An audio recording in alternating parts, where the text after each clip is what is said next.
اللہ نے نام مصطفیٰ کو اتنی بلندیاں عطا کی ہیں. ارے جہان والو، رب نے لا الہ الا اللہ کے ساتھ صرف یہ بھی کہہ دیا کہ لوگوں اگر کوئی اکیلا یہ کہتا رہے لا الہ الا اللہ لا الہ الا اللہ، میں اسے ایمان کی دولت نصیب نہیں کروں گا جب تک وہ محمد الرسول اللہ نہ کہہ دے صلی اللہ تعالیٰ علیہ وسلم. رب نے یہ کہا.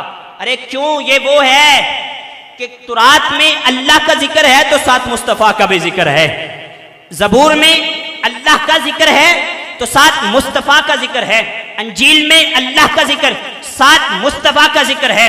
ارے زمین پر اللہ کا ذکر ہو رہا ہے تو ساتھ مصطفیٰ کا بھی ذکر ہو رہا ہے. آسمانوں میں اللہ کا ذکر ہے ساتھ مصطفیٰ کا بھی ذکر ہے. جنت میں اللہ کا ذکر ہے ساتھ مصطفیٰ کا بھی ذکر ہے. الغرض یہ بات سن لیجئے کہ جہاں تک خدا کی خدائی ہے وہاں تک مصطفیٰ کی مصطفیٰ ہے. اب آب گرامی، ہمارے یہاں شان محبوب صلی اللہ تعالیٰ علیہ وسلم بیان کرتے ہوئے ایک چیز یہ بھی کہی جاتی ہے کہ چہرہ مصطفیٰ اصل قرآن ہے. چہرہ مصطفیٰ اصل قرآن ہے. اصل تو ایک ہی چیز ہوتی ہے نا جی، اصل ایک ہی ہوتی ہے، دو اصل نہیں ہوتی. ہم یہ کہتے ہیں، علماء فرماتے ہیں کہ بھائی یوں پڑھنا چاہیے کہ چہرہ مصطفیٰ مثل قرآن ہے. بات سمجھ رہے ہیں؟ چہرہ مصطفیٰ مثل قرآن ہے وہ بھی قرآن اور ہے یہ بھی قرآن. یہ قرآن کتابوں کا سردار ہے، وہ رسولوں کا سردار ہے. یہ قرآن منزل من اللہ، وہ قرآن مرسل من اللہ. یہ قرآن قندیل، وہ قرآن تنویر. یہ قرآن سینوں میں اترنے والا، وہ قرآن روحوں میں اترنے والا. یہ قرآن تمام مسلمانوں کے لیے رحمت ہے، وہ قرآن تمام جہانوں کے لیے رحمت ہے.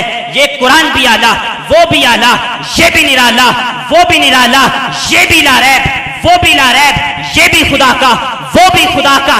یہ بھی حق، وہ بھی حق. مگر ان دونوں قرآن میں فرق کیا ہے؟ ان دونوں قرآن کے اندر فرق یہ ہے، یہ قرآن سکوت والا ہے، یہ قرآن خاموش ہے، وہ قرآن بولتا ہوا ہے. یہ قرآن قندیل، وہ قرآن تنویر ہے. یہ قرآن لفظ، وہ قرآن معنی. یہ قرآن متن ہے تو وہ قرآن اس کی تشریح ہے. ارے اس قرآن کی 114 صورتیں ہیں، اس قرآن کی ایک صورت ہے. یہ قرآن کالی سطروں والا ہے، وہ قرآن کالی زلفوں والا ہے.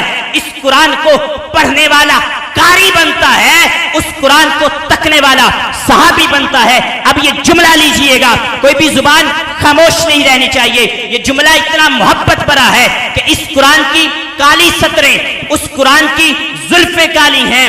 ارے اس قرآن کو پڑھنے والا قاری بنتا ہے، اس قرآن کو تکنے والا صحابی بنتا ہے. ارے یہ قرآن خدا کی کتاب ہے، وہ قرآن رسالت مآب ہے. اس لیے تو ہم کہتے ہیں کہ